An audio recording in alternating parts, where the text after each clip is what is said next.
जेठ बैसाख दोपहरिया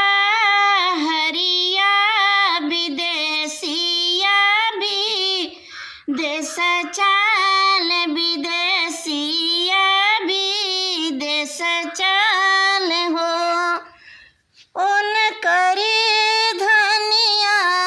धवाना तारे ठाड़ी विदेशिया से रज कर विदेशी से रज कर हो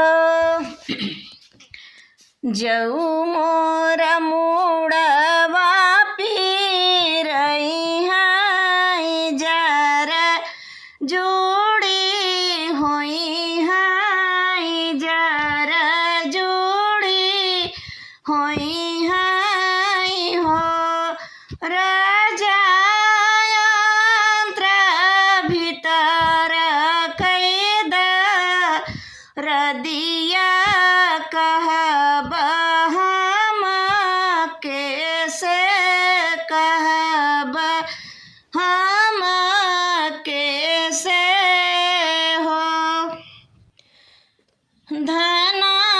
जऊ तोहरा मुड़वा पीरई है जर जोड़ी हुई है हो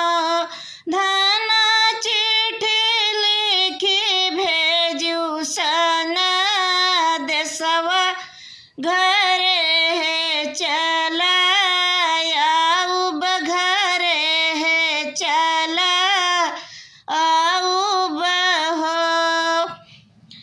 के न कागज मोरे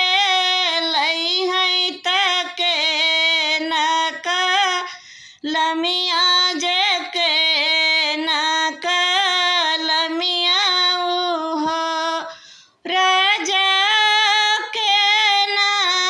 कैथ मोरे बनी है चिट्ठी मोरी लिखी है चिट्ठी मोरी लिखी है हो अचरही फरी कागज बनायू अंगुरिया काटी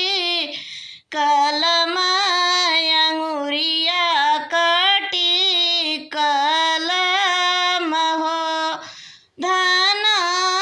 आँख के कजर रोशनैया लहुरा देवर तोर काये थवत चिट्ठी तोरा